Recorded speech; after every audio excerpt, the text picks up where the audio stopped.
Continuando assim as nossas conversas com as colegas que eu admiro muito e que têm assuntos bem relevantes para informar, eu chamei hoje a doutora Leila Cristina de Paula, que é endocrinologista.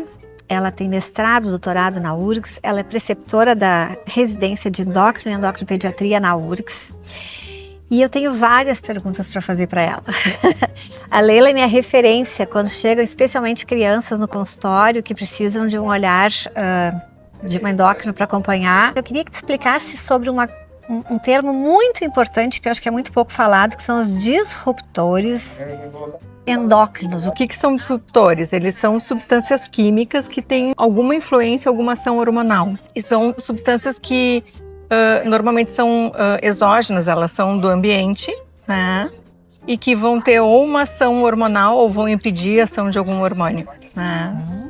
E elas estão por tudo, né? Elas estão na garrafa plástica, elas estão na maquiagem, elas estão no esmalte, elas estão nos perfumes, nos produtos de limpeza. É muito difícil a gente evitar 100%, né?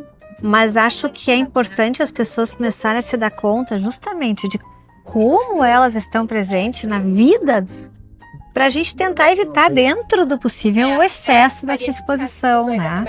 E aí, dentro disso, quais são os efeitos piores que podem ter para uma criança, para um pré-adolescente, de ter esse contato excessivo com esses disruptores? A primeira coisa que a gente tem que ter em mente é que, assim, essa ação dos disruptores, ela não é comprovada de causa e efeito, né?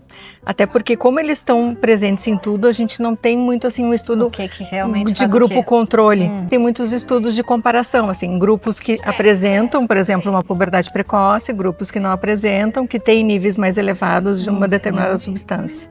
Eu não posso dizer que aquilo provocou, mas há indícios, isso, né? Então a gente sabe assim, os disruptores eles estão implicados na possibilidade de associação com obesidade, com puberdade precoce, com dislipidemia, com alterações de tireoide, na verdade, uma série de alterações hormonais. E quais são os disruptores mais comuns que as pessoas têm que ficar atentas, assim? Sim, do que a gente pode ver, quais são os mais comuns, né? É difícil a gente olhar uma bula, até muito. Porque as coisas têm nomes 1000, né? Existem 4000 compostos químicos. Eu sei, assim, os grupos que eles pertencem, né? O mais comum, né, é o bisfenol A, né, que tipo já tem décadas que a gente sabe que tem uma ação estrogênica, uma ação tipo hormônio feminino, né. Em alguns países ele foi banido e aqui no Brasil desde 2011 é proibido que ele faça parte de mamadeiras. Ele tem então essa ação de hormônio feminino e anti-hormônio masculino e teria alguma outra ação, talvez obesidade, alguma coisa assim. Tem os talatos, tem os parabenos, tem os pesticidas, né? Tem, hoje em dia se fala microplásticos, nanoplásticos. Tem vários outros, assim, mas esses, digamos assim, seriam os principais. Né? E é interessante da gente falar isso da questão de bulas, né? Por dentro dessas coisas que contém bula, às vezes me perguntam muito, tá na moda essas coisas coreanas, né? E de outros alfabetos que a gente nem sequer sabe que tem ali dentro, né? Mas eu vou te dizer assim, ó, antigamente existia uma recomendação da Anvisa que produtos infantis tivessem gosto amargo, qualquer produto saísse com água e sabão facilmente, inclusive esmalte infantil. Desde 2018 entrou uma regulação da Anvisa que os produtos infantis de higiene pessoal não precisam ter a liberação da Anvisa.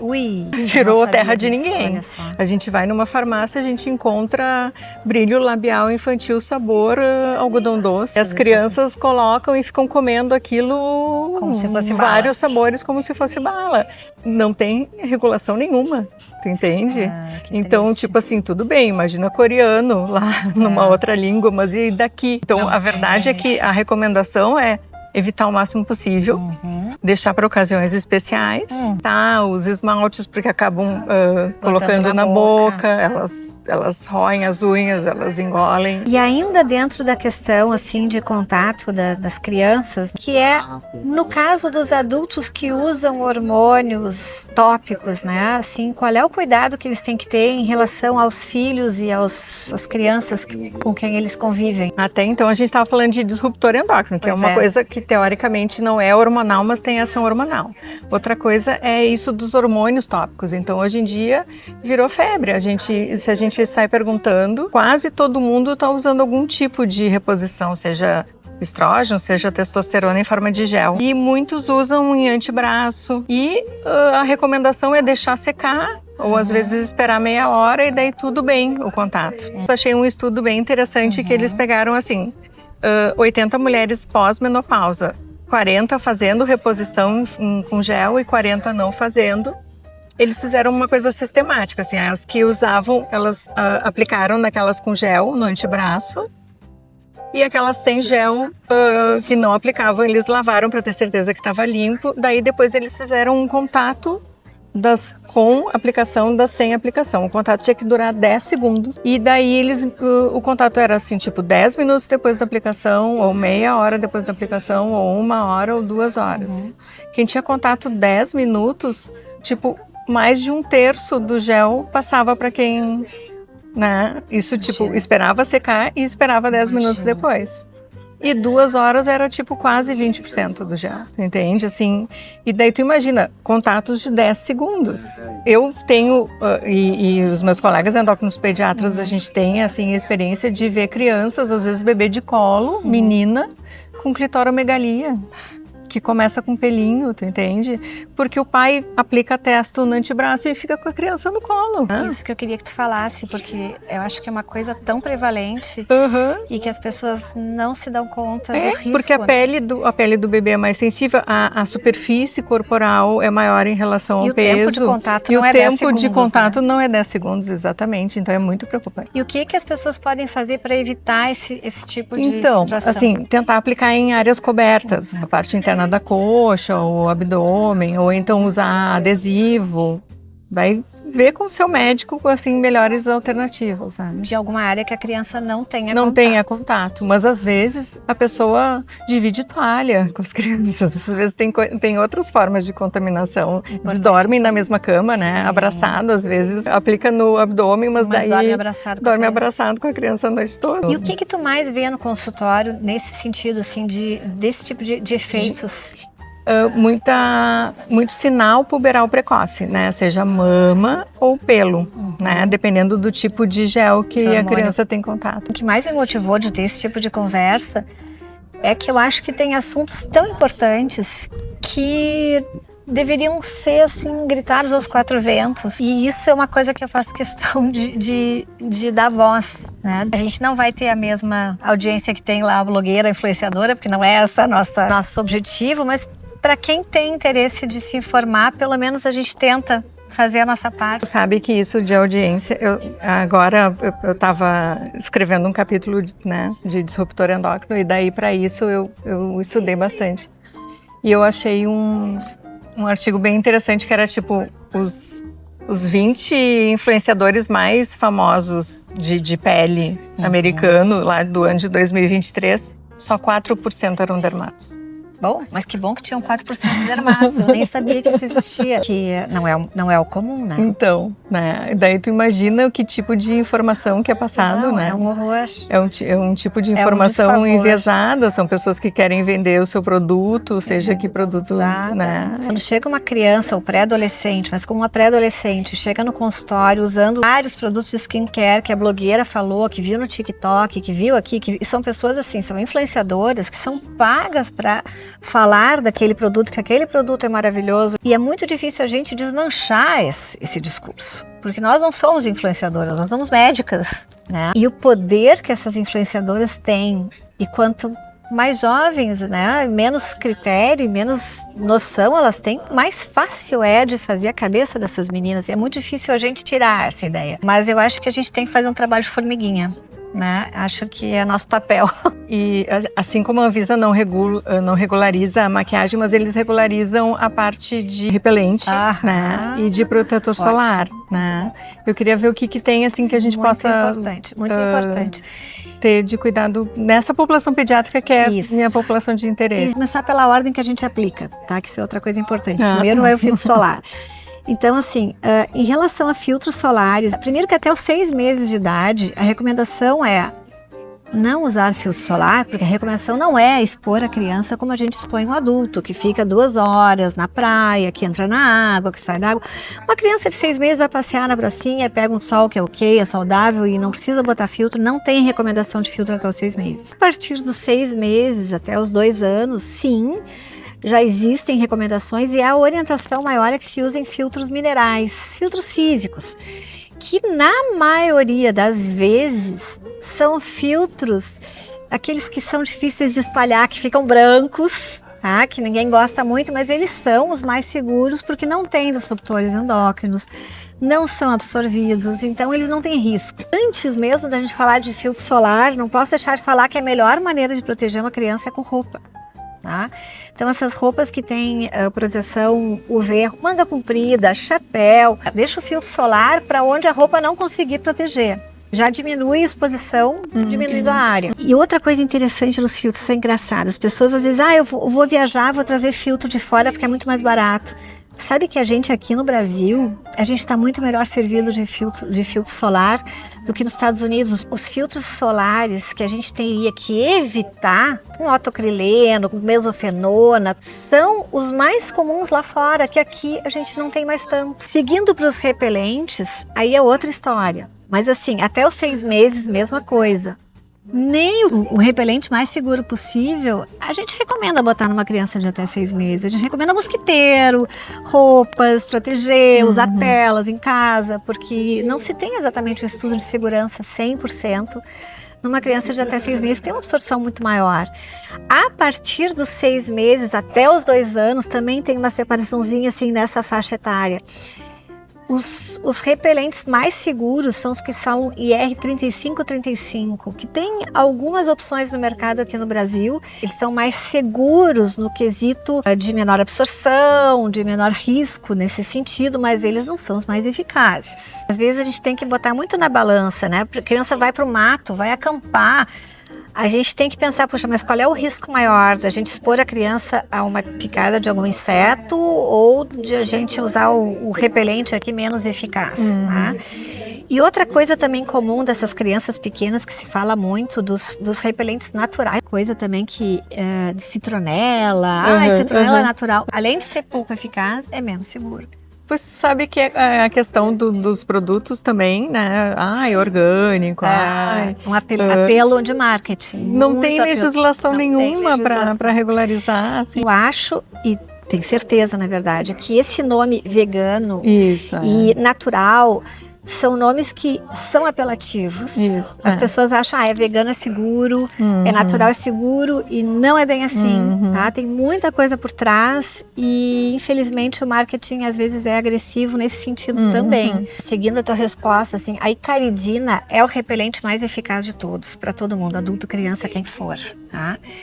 E a icaridina tá sugerida mais depois dos 2 anos. E aí é que vem uma coisa engraçada também, falando em marketing, em rótulo. A icaridina tem produtos que colocam assim, uso infantil ou uso adulto, o mesmo produto, com uma embalagem diferente, com a mesma concentração e com a mesma substância que é a icaridina. A embalagem muda toda a percepção. Muda muito, né? Mas a icaridina é a substância mais segura para realmente como repelente de insetos e tem várias concentrações de icaridina. Tem a que se usa mais para criança, que é 10%, mas ela tem uma duração menor. E tem as de 20%, 25%, que em termos de risco, muda o tempo de proteção. Em relação às crianças, fase de crescimento. O que os pais têm que prestar atenção? O que tem que ser os sinais de alerta para saber se uma criança está fora do padrão na curva do crescimento? Para levar um especialista, no endocrinopediatra, para fazer essa avaliação. Eu acho que o principal é ter esse acompanhamento regular com o pediatra e ser um pediatra adequado, que pesa em média a criança, que constrói as curvas de crescimento, né? Que vê quando a criança ou está abaixo do mínimo, né? Ou que a criança não cresce bem, ou seja, ela começa a cruzar percentis, que a gente diz, ela começa a cair na curva de crescimento, ou quando ela está inadequada em relação à altura dos seus pais. A gente mais ou menos sabe o que seria o potencial daquela criança vendo a altura do pai e da mãe. A gente calcula, a gente faz uma conta e calcula o que seria o potencial dela. E aquela criança está abaixo da média, digamos assim. Então, bom, dependendo de quão abaixo ela está em relação aos pais, daí talvez fosse uma indicação de fazer uma avaliação. Quanto ao uso do hormônio de crescimento, que ficou meio popularizado, né? Quais são as indicações principais do uso? Como é que é o uso do hormônio nas crianças que precisam, né? Por que elas precisam? Como é que funciona isso? O hormônio do crescimento a gente tem há décadas, né? Só que antigamente ele existia só o hormônio do crescimento, que era tipo, pegava a hipófise, que é uma glândulazinha da cabeça, né? Usava a hipófise de cadáver para aplicar na criança. Então, tipo, praticamente ninguém era tratado. Só aquelas crianças que tinham extrema falta de hormônio, né? Desde 1985 surgiu o hormônio do crescimento recombinante, que é o fabricado. E daí começou a se usar para outros motivos. A gente tem critérios para fazer o diagnóstico da deficiência do hormônio do crescimento, e daí, com esses critérios, a criança responde muito bem.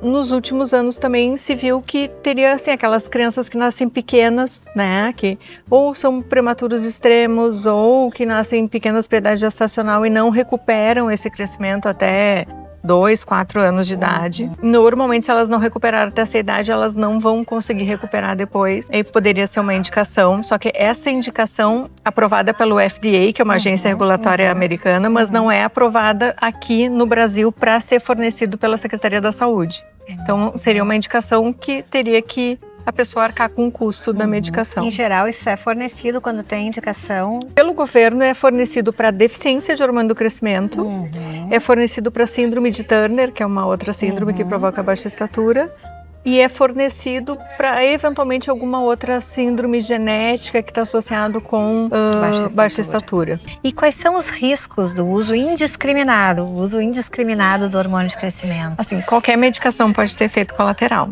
tá? Na maioria das vezes não tem, mas pode ter, tá? Mais comum é dor de cabeça, mas pode ter outros efeitos mais sérios, né? Então, uma em cada 1.500 crianças tratadas têm aumento da glicose e tem efeitos mais sérios, mas que são bem raros, assim, né?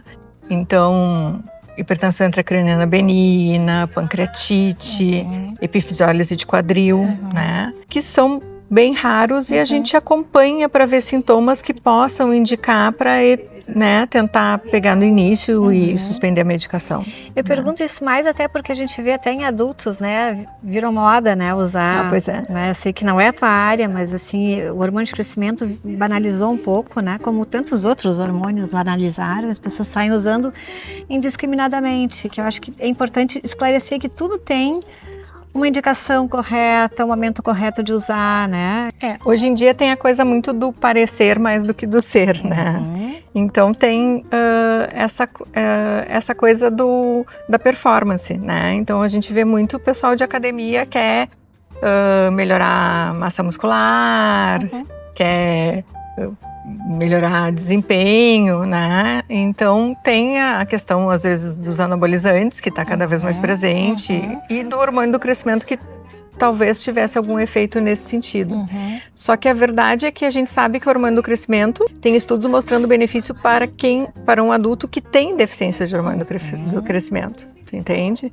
Mas um adulto que não tem deficiência, qual é o risco? Será que vai crescer só a massa muscular ou vai crescer alguma célula tumoral, por exemplo? Isso, né, é uma questão que merece ser estudado. Exatamente. Ainda falando sobre crescimento, tá? Aí uma coisa que cruza muito, né, as nossas áreas de dermato e endócrino, em relação ao uso da isotretinoína, né, o Coactan, em fase de crescimento. Como eu atendo muita baixa estatura e são crianças preocupadas com a sua estatura final, na maioria das vezes eu tento retardar o máximo possível o uso da isotretinoína. Por quê? Tem relatos de avanço prematuro e fechamento da cartilagem de crescimento impedindo com que atinja o seu potencial de crescimento. E daí a gente tem receio, né? Claro. Se é uma criança que está baixa, a gente prefere postergar o uso, né? Claro que não é a maioria, não são todas, vai ser uma exceção, mas, tipo,